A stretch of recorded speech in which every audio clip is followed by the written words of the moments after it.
SCP-359, the Hawk. Object Class, Euclid. Special Containment Procedures. Provisional Site-359 has been constructed in close vicinity to SCP-359's location.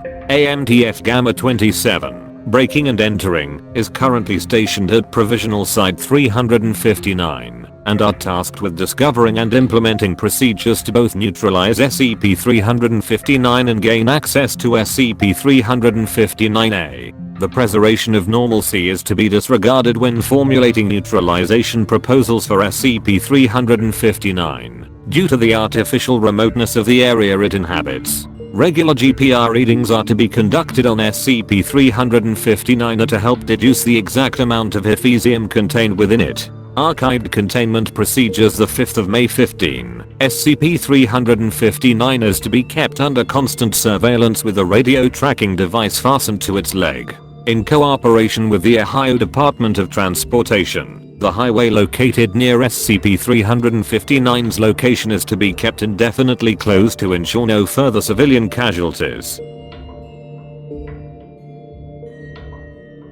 Description: SCP-359 is a metal sculpture resembling a Beauty Ajame red-tailed hawk, with a wingspan of 4.3 meters. The exact composition of the metal SCP-359 is constructed from is currently unknown, as no samples have been able to be retrieved. However, it is currently believed that a large portion of it is constructed from Hephaesium. SCP-359 is completely inert during the day. Under normal circumstances, SCP-359 is only active during the night. During these active periods, SCP-359 takes on a predatory nature, attacking most moving objects it sees. Notably, SCP-359 does not consume any of its prey, even those of organic nature. Instead, SCP-359 has been seen picking up the remains of its prey and depositing them near the boundaries of the area it is active in. Despite its small wingspan in relation to the rest of its body, SCP-359 is capable of flight, having demonstrated the ability to perform highly intricate maneuvers. SCP-359-A refers to a subterranean structure, which can be accessed via a hole located near SCP-359's perch. While the Foundation has reached the hole leading to SCP-359-A, it has yet to be breached. SCP-359 actively defends the entrance from any potential trespassers, which is the only circumstance in which it becomes active during daylight. It is unknown whether SCP-359 can detect the desire to enter SCP-359-A or simply attacks anything that gets close to it. Readings with a ground-penetrating radar (GPR) indicate a large hollow space with masses of Hephaesium detected within. Addendum 359.1 Discovery: SCP-359 came to the Foundation's attention in January of 2009 after a string of disappearances were reported along State Route 33 in Ohio. Agents embedded in the Lancaster Police Department took notice and sent a team to investigate. The team uncovered both the desecrated corpses of the missing persons and the dried blood of the deceased on SCP-359's talons and beak. After the case was transferred to the Foundation by the state government, further investigations uncovered no records of SCP-359's construction, despite its relatively modern design. The first known mention of it was in 2006, when the property it is located on was donated to the city of Lancaster. Addendum 359.2 Hephaesium Dossier. Prepared by the Department of Metallurgical Studies. Originally discovered and named by a Greek research team in the 1960s, Hephaesium is an alloy composed of iron, beryllium, bronze, and several unknown elements. Hephaesium is most commonly used in structures that are meant to be animate, such as SCP-359, SCP-070, and SCP-1451. While it's not the most common form of animation, it is most popular amongst those incapable of thaumaturgy or ontokinesis. Named after the Hellenic god of the forge, Hephaestus, Hephaesium is most commonly found in ancient Greek ruins and artifacts. It was spread around the ancient world through trade and the conquests of Alexander the Great, and, later, the Roman Empire. Traces of Ephesium have been found in Chinese shishi statues and Indian sculptures of Buddha and Hindi figures. Despite its widespread nature, production was limited to Greece. Due to this enforced secrecy, the method by which to produce Ephesium has since been lost to time, with the last known usage of it being in the Burnwood doors and column constructed circa 1000 AD for the St. Michael's Church in Hildesheim, Germany. There have been mentions of Ephesium stashes throughout the Baltic states, but, much like the means of production, knowledge on their location has been lost. Objects animated via Ephesium aren't permanently animate, however. Over time, due to a chemical reaction with O2 in the atmosphere, Ephesium rusts and eventually becomes inert. This process can be sped up if objects in an O2-free environment are suddenly introduced to the gas. The rusting of Ephesium is usually characterized by the object becoming more sluggish and unresponsive to stimuli before eventually becoming fully inert. Ephesium is also subject to a second anomalous property, one seemingly implemented to protect against reverse engineering. If at any point, after it has animated, the alloy is removed, sampled, or otherwise detached from the main mass, it suddenly undergoes lunafaction, rendering its anomalous properties null. As such, the exact composition of Ephesium is unknown. The acquisition of Ephesium would be highly beneficial to the Foundation. Acquisition of such an easy means of animation could aid in efforts to automate certain parts of the Foundation, such as security, field missions, and other such tasks. Likewise, obtaining the knowledge on how to manufacture Ephesium and ensuring the Foundation is in sole possession of it could prove to be financially beneficial, as the Foundation would be the sole seller of the metal. While not as important as the last two reasons, rediscovering the means to create Ephesium would be a para-anthropological achievement, allowing for a deeper understanding of the cultures that produced and used the metal. Addendum 359.3 Discovery of SCP-359-A. In 2015, as per the survey program being conducted by the Department of Geology, GPR readings were taken of the North American continent to uncover subterranean anomalies. Readings conducted near SCP-359 indicated the existence of a hollow structure directly underneath its perch.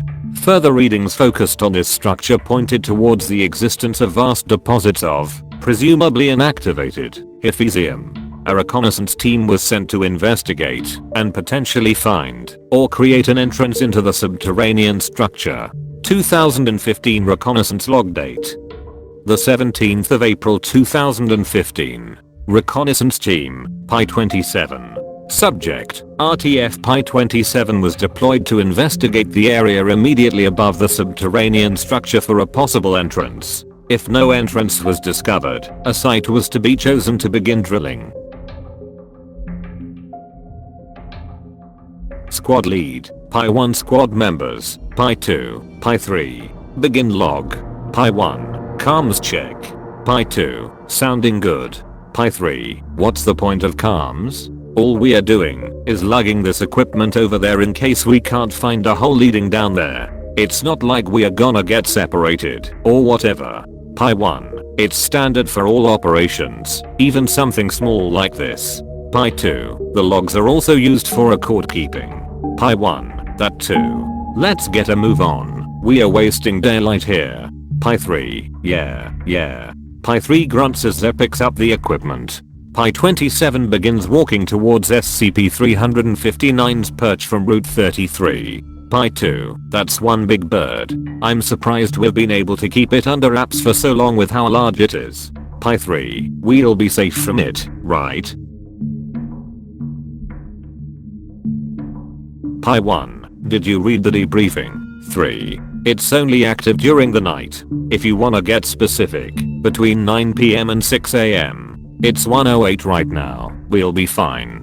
Pi-3, I mean, did we have to read the debriefing? 1. All we are doing is either finding a hole or digging one. It's not like we are doing a Black Ops mission to infiltrate the White House. Pi-2, Z's got a point. Pi-1, regardless. Let's carry on. Pi-27 passes by the corpse of Rhodocoileus virginianus, white-tailed deer, hanging from a tree via its antlers. Pi-2, we've reached its hunting grounds. We'll be seeing a lot more of those. Pi-27 reaches the perch of SCP-359, stopping within its shadow. Pi-1, can you check how close are we to the structure? 3. Pi-3, give me a second.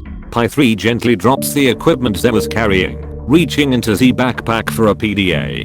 Pi-3, we should be directly above the center of it. The radar readings seem to show some sort of access tunnel close by, but it's pretty small. Pi-1, that'd be a great place to start. Let's head there. Pi-2, is this the hole you're talking about? 3. Pi-1 and 3 walk over to where Pi-2 is standing. Pi-2 is pointing at a 0.5 meters wide hole in the ground. Pi-3 checks ZPDA. Pi-3, yeah, that's the one. It seems to be caved in some, and we might have to expand it a bit to get all the harvesting equipment the department sent. Pi-2, let's get to work then. I'll get to work setting up the equipment, so you can catch a break. 3. Pi-2 begins setting up the drilling equipment as Pi-3 rests against a tree and Pi-1 supervises. As Pi-2 is about to activate the drill, the sound of metal scraping against metal could be heard. The 3 members of Pi-27 turn to look at SCP-359, which has its wings outstretched. SCP-359 launches itself from its perch, swooping down and grabbing Pi-2 before ascending. The remaining members of Pi-27 scatter into the surrounding forest. Pi-3, what the fuck was that? 1. I thought we were safe during the day. You said it yourself, and look what happened to data expunged. Pi-1, calm down. Threat. Pi-3, calm down. I just watched my coworker, my teammate, my fucking friend get snatched up by some big metal bird. How am I supposed to remain calm? Pi-1, I don't know. 3. I don't know. We just need to get out of here. I can already hear that bird coming back for us. SCP-359 could be heard as it flapped its wings, sending a small gust of wind through the forest's leaves. Pi-1 and 3 begin running towards the state route. SCP-359 breaks through the tree line in pursuit of Pi-27. Pi-1 stops for a moment to catch her breath, giving SCP-359 an opportunity to catch her and take her into the air, alongside several uprooted tree trunks. Pi-3, fuck. SCP-359 can be heard turning around for Pi-3 as they trip on an exposed tree root, landing on the bodycam. The resulting damage severs the connection. End log. Following the end of this log, Pi-3 was later found on the nearby state route, bloodied and bruised. Pi-1 and Pi-2 have both been declared deceased, which was confirmed when their corpses were found in similar conditions to those of SCP-359's prey. Addendum 359.4, Formation of Gamma-27 and AWD involvement. After the events of the reconnaissance log in Addendum 359.3, multiple, more heavily armed, missions were sent to attempt to get past SCP-359 and gain access to SCP-359-A, all of which similarly ended in failure. It was decided by a joint committee of the Department of Metallurgical Studies, Department of Geology, and SCP-359's research team that greater measures had to be taken. As such, Provisional Site 359 was established, made up of detachments from the Departments of Geology, Metallurgical Studies, and Anomalous Weapons Development. Armed Mobile Task Force Gamma-27, Breaking and Entering, was also formed and stationed at Site 359. To quote the MTF dossier, Armed Mobile Task Force Gamma-27 consists of individuals gathered from failed missions to access SCP-359-A, as well as supplements from NU-7 and other combat-oriented task forces. The sole purpose of Gamma-27 is the termination of SCP-359 and obtaining access to SCP-359-A. To accomplish this task, Gamma-27 regularly conducts missions to observe the behavior of SCP-359 and its attack patterns.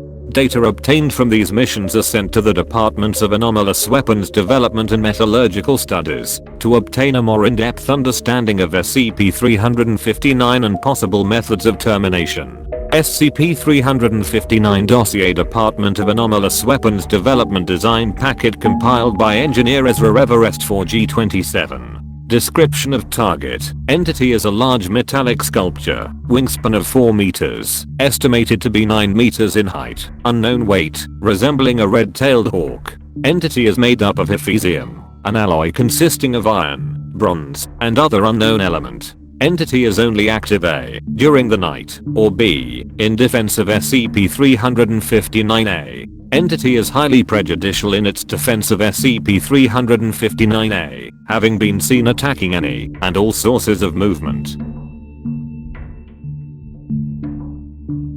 Potential exploitable weaknesses. Unusable entity is at least partially constructed from Ephesium, which has a melting point of 1274 degrees Celsius. A para-weapon capable of causing the air around the entity to reach this temperature could be a viable option to terminate SCP-359.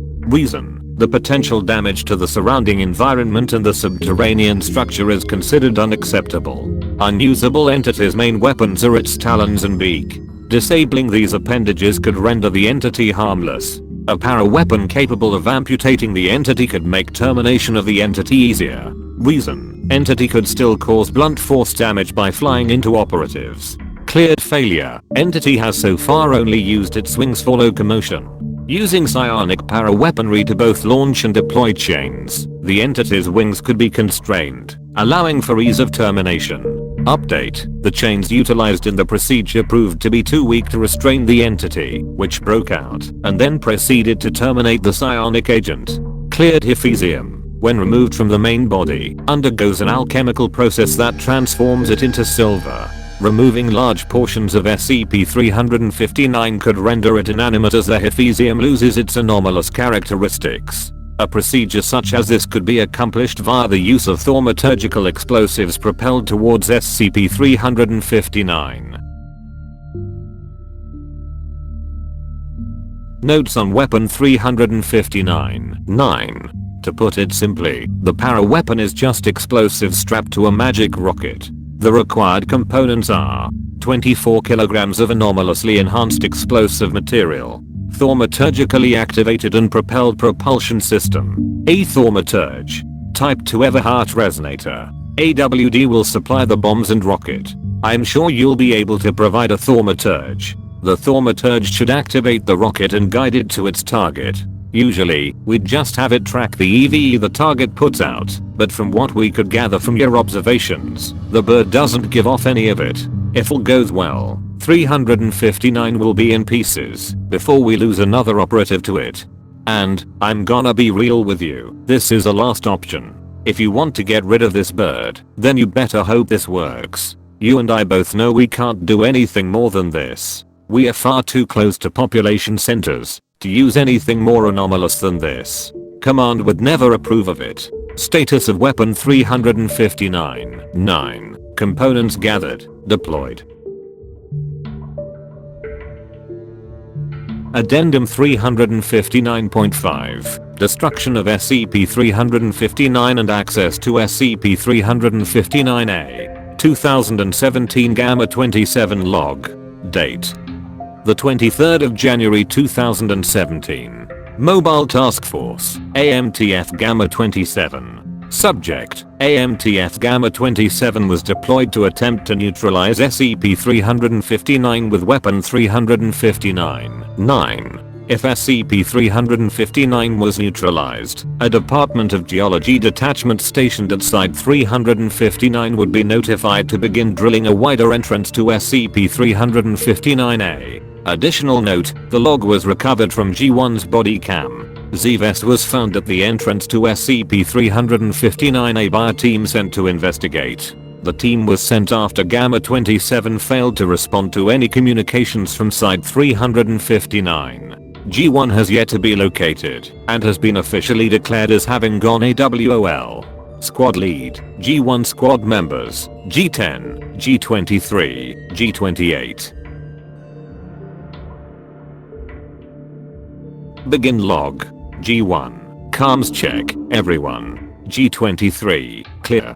G10, clear. G28, loud and clear. G1. How's the weapon? 28. G28, looks good. G1, great, let's get moving then. G1 walks into the forest, with the rest of Gamma 27 following behind the G23 and G28 take turns carrying weapon 359. 9. After a short while, SCP-359 can be spotted over the tree line, inactive on its perch. The remains of past attempts to terminate it can be seen littered around it, and the hole leading to SCP-359-A. The area around SCP-359 has also been rendered devoid of plant life, creating a small clearing.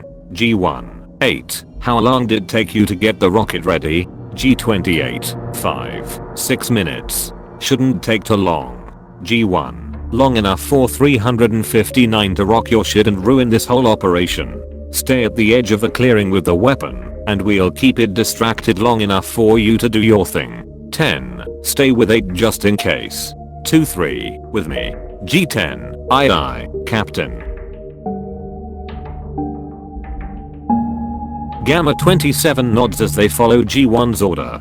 G28 places both of their hands on weapon 359. 9. Channeling their EVE into the para weapon. G1 and 23 walk out into the clearing and aim their rifles at SCP-359. They each shoot a sizable amount of shots at SCP-359, activating the sculpture. Much like in past confrontations, SCP-359 outstretched its wings before launching itself into the sky. G1 and 23 bolt into the forest, with SCP-359 following them from above the trees. The duo struggled to maintain their lead on SCP-359, but managed to do so. G1. How's the rocket coming along? 8. G28. Hit a small hiccup, but it shouldn't take much long. Weapon 359. 9 makes a loud sputtering noise as it attempts to power on, catching the attention of SCP-359. Seeing G10 and 28 at the edge of the clearing, it turns and begins flying towards them. G1 curses under the breath and comes to a stop. They begin running after SCP-359, signaling for G23 to follow.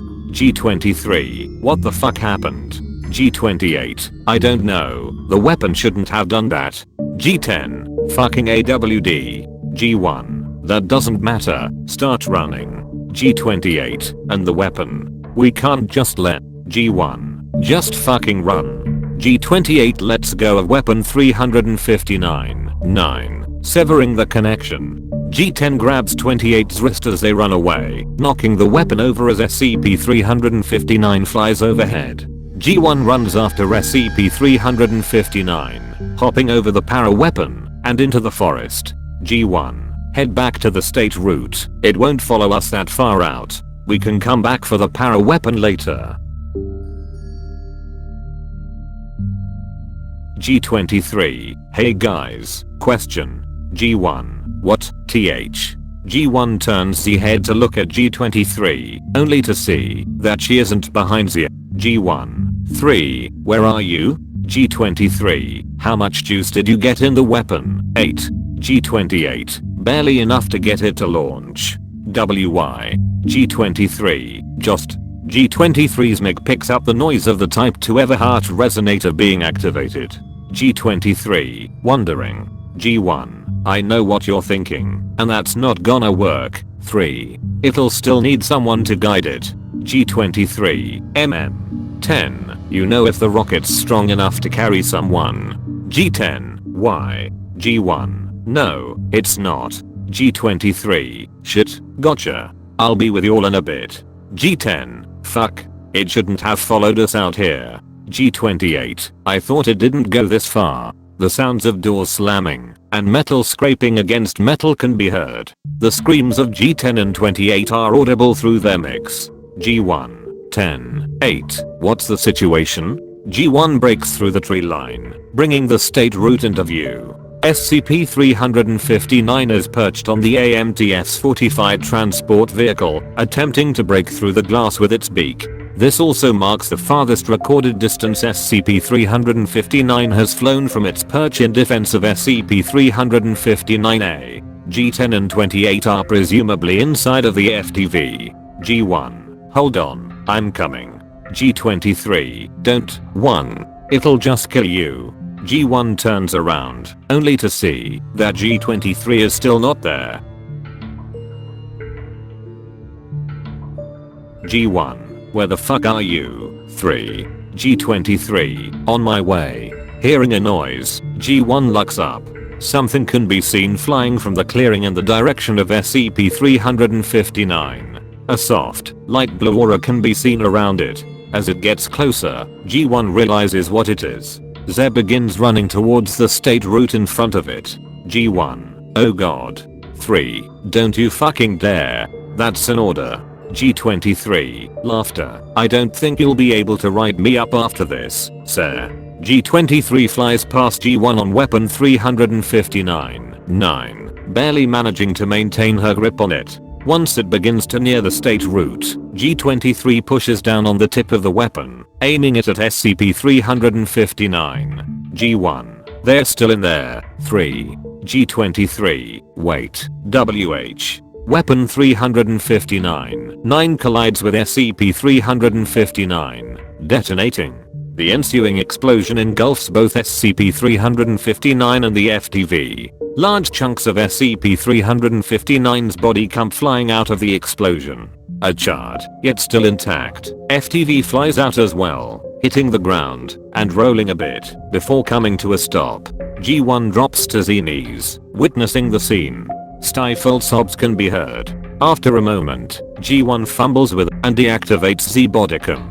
An unknown amount of time later, G1 reactivates the bodicam. Z is walking through the forest while carrying digging equipment, which Z presumably recovered from the FTV. G1. I searched the car. 10 and 8. They got burnt alive. Fucking 3. There had to be a better fucking way. Just needed that glorious blaze of glory. First pie, and now this shit. G1. I'm heading to A. I don't care if protocol states I need to call geology down here to dig a hole and all that shit. I've lost too many fucking people for this. No way I'm not gonna be the first person to go in there. G1 reaches the hole. Z sets up the digging equipment, continuing to mumble under Z breath. After 5 minutes of tinkering with the device, it activates and begins digging. G1. There. I'm going to get to that fucking Ephesium first.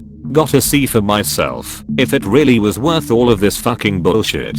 A loud beep can be heard. G1. Low battery. I'll turn it on when I'm down there. G1 reactivates the bodicam, illuminating the dirt tunnels Z's crawling through. G1's labored breathing can be heard. Z speak between pants. G1. It's fucking hot down here. I'm really close now. The tunnel widens up, allowing for G1 to stand. A door can be seen at the end of the tunnel, presumably leading into SCP-359-A. Readings indicate the temperature around the door to be around 21 degrees Celsius. G1. Chuckle. There it fucking is.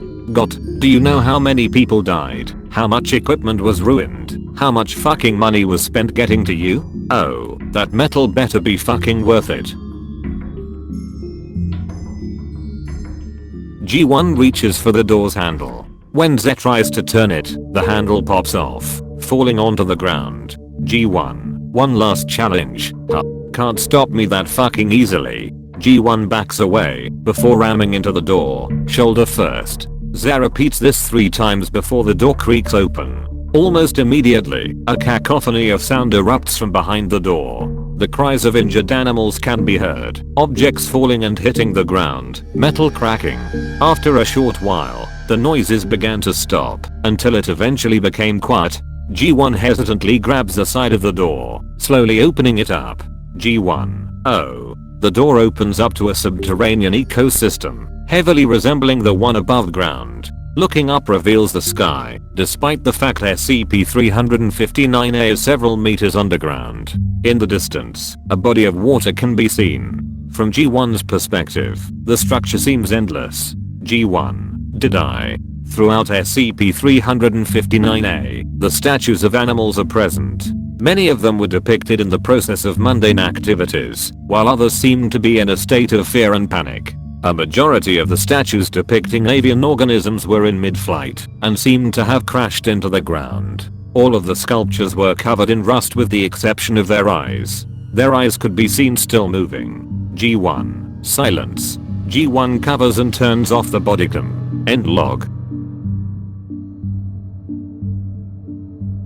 Analysis of the sculptures within SCP-359-A revealed that they were all constructed purely from Hephesium, with the eyes having been made from silver. The current leading theory amongst SCP-359's research team is that SCP-359-A was home to an ecosystem consisting of animals constructed from Hephesium, and that the sudden exposure to outside air, and thus oxygen, resulted in the constructs near instantly becoming rusted. Analysis of the plants within SCP-359-A revealed all of them to have been genetically modified. They were incapable of undergoing photosynthesis, but still capable of intaking carbon dioxide. As the Hephesium had already been used to animate these sculptures, it is unharvestable by the Foundation. Despite this, the constructs were moved out of SCP-359-A and shipped to Area 34. The remains of the deceased Gamma-27 members were recovered and received a proper funeral. The remains of SCP-359 were collected and shipped to Area 34 for storage. Site-359 is currently in the process of being decommissioned, and its assets relocated to other Foundation facilities. SCP-359-A and the tunnel leading to it have been resealed, with a basic security perimeter established around it. Reclassification of SCP-359 and SCP-359-A to decommissioned is pending.